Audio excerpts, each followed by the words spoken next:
Hello and welcome back दोस्तों। आप सभी का फिर से स्वागत है आज की और एक इंटरेस्टिंग और रोमांटिक कहानी में। दोस्तों, कहानी सुनने से पहले आपसे मेरी एक भी रिक्वेस्ट है।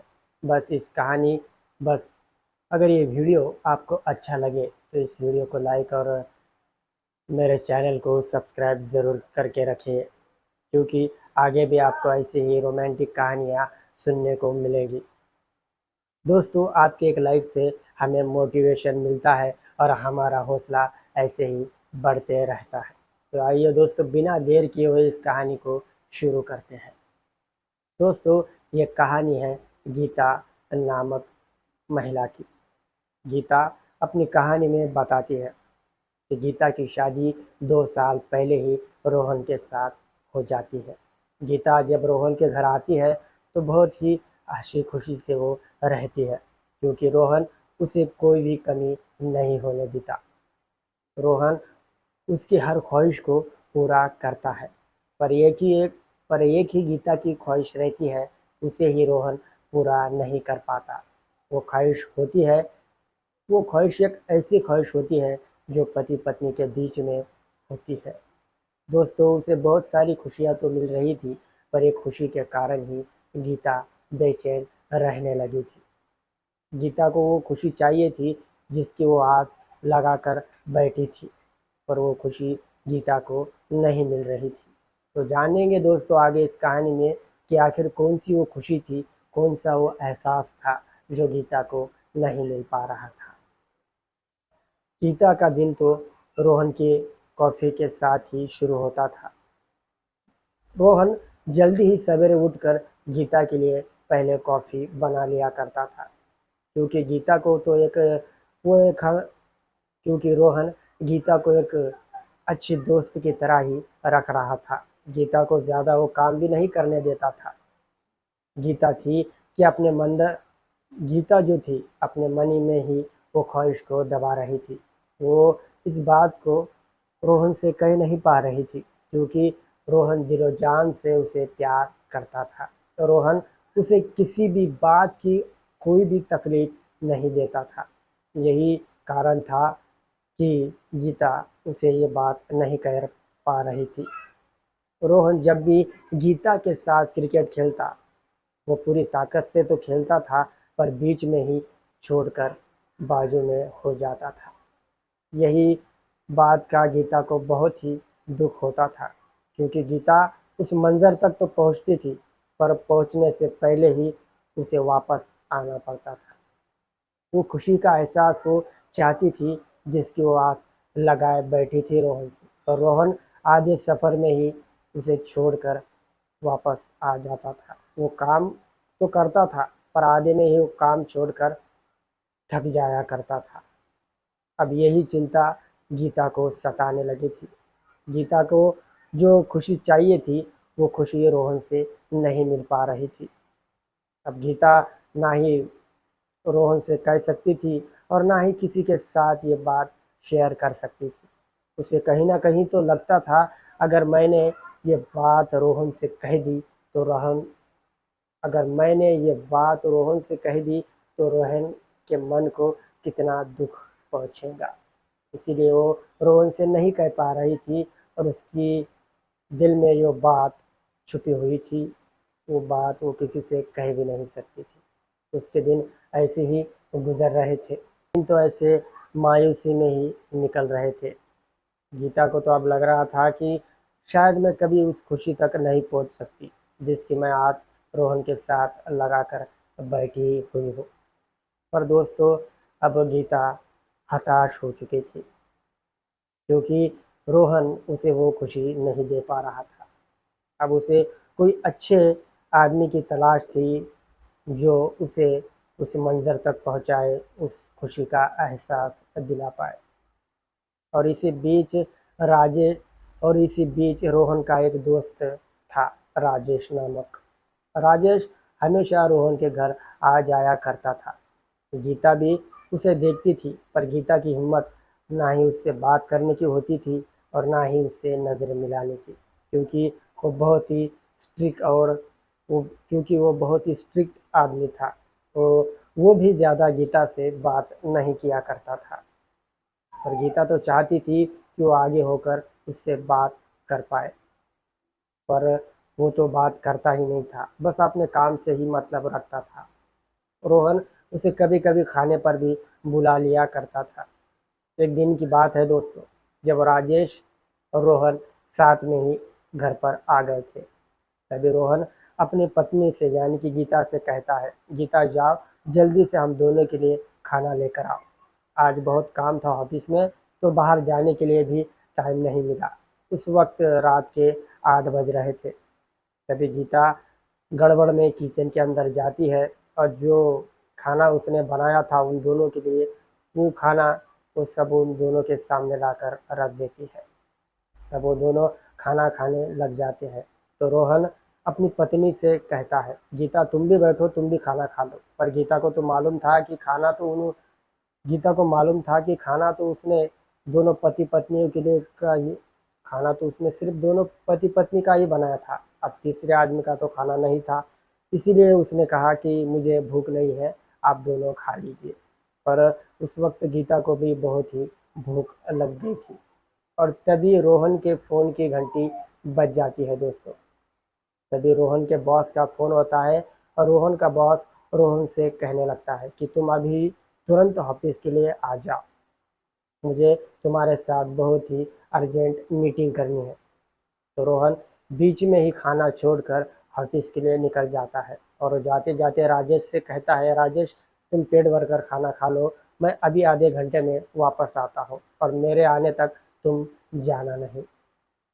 उसके बाद रोहन चला जाता है। अब राजेश अपना आराम से खाना खाने लग जाता है और गीता भी उसके सामने बैठकर उसे देखने लग जाती है। तब गीता राजेश से कहने लग जाती है, राजेश जी मैं आपसे एक बात कहना चाहती हूँ, अगर आपको बुरा ना लगे तो।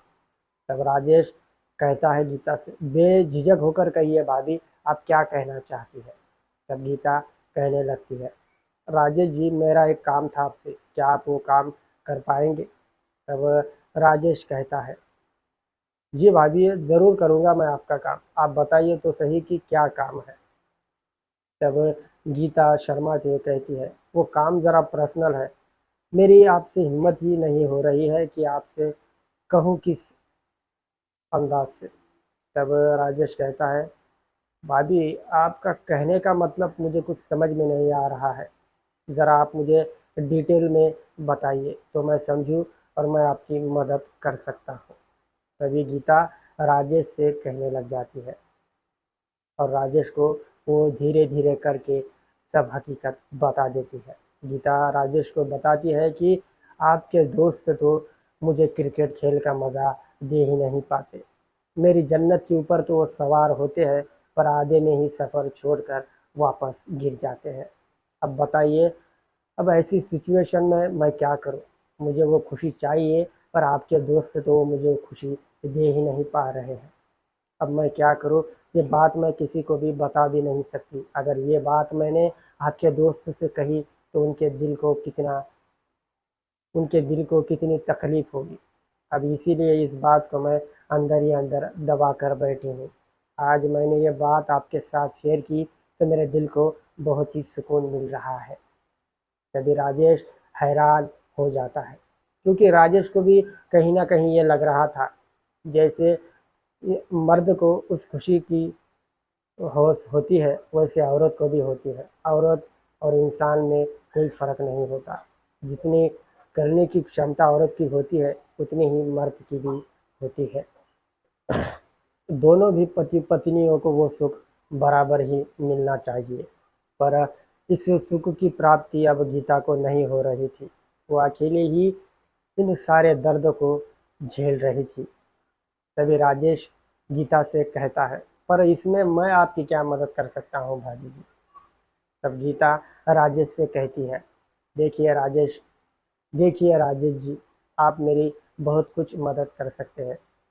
क्या आप मेरे साथ क्रिकेट खेल सकते हैं? देखिए, अगर आपकी इच्छा हो तो मैं आपके साथ ज़ोर ज़बरदस्ती नहीं करूँगी। तब राजेश हैरानी से गीता की तरफ देखते हुए कहता है, देखिए भाभी जी, इस खेल में बहुत बड़ा रिस्क हो सकता है। रोहन मेरा सबसे अच्छा दोस्त है। अगर रोहन को इस बारे में पता चल गया तो उसके दिल पर क्या बीतेगी।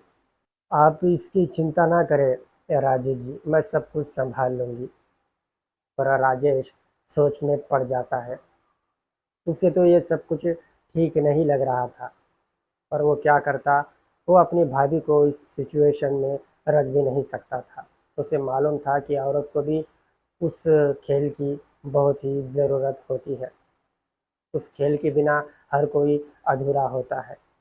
तब राजेश गीता से कहने लगता है, देखिए भाभी जी, मैं तो करने के लिए तैयार हूँ, पर इसका अंजाम बहुत ही खतरनाक हो सकता है।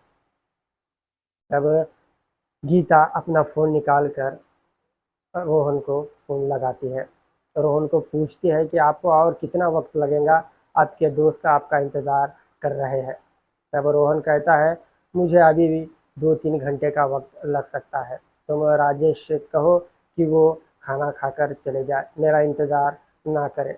बस अब क्या था दोस्तों, गीता का रास्ता साफ था। 2-3 घंटों के बाद ही रोहन आने वाला था, और इन 2-3 घंटों में गीता का बहुत कुछ हो सकता था।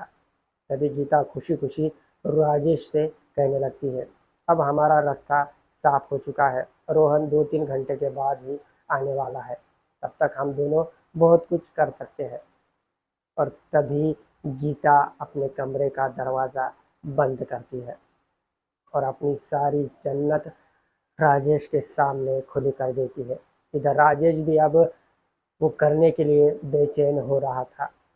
फिर राजेश भी अपना पप्पू निकाल देता है और फिर गीता के जन्नत के ऊपर सवार हो जाता है और गीता की गुफा को निहारने लग जाता है, सहलाने लग जाता है और फिर अपना वो पप्पू निकाल कर गीता की गुफा में डाल देता है। अब वो दोनों बहुत ही आराम आराम से और खुशी के साथ क्रिकेट खेल का मज़ा ले रहे थे। करीबन राजेश ने गीता के साथ 2 से ढाई घंटे तक बारी बारी से किया और उसे उसे सुख की प्राप्ति करवा दी, जिस सुख की प्राप्ति के लिए वो गीता तरस रही थी। उन दोनों का काम खत्म हो गया और वो दोनों शांत होकर अब बेड पर ही बैठ गए और उसी दिन के बाद उन दोनों का खेल जारी रहने लगा। जब भी रोहन घर के बाहर होता तो किसी न किसी बहाने से राजेश आकर गीता के साथ क्रिकेट खेल खेल लिया करता था।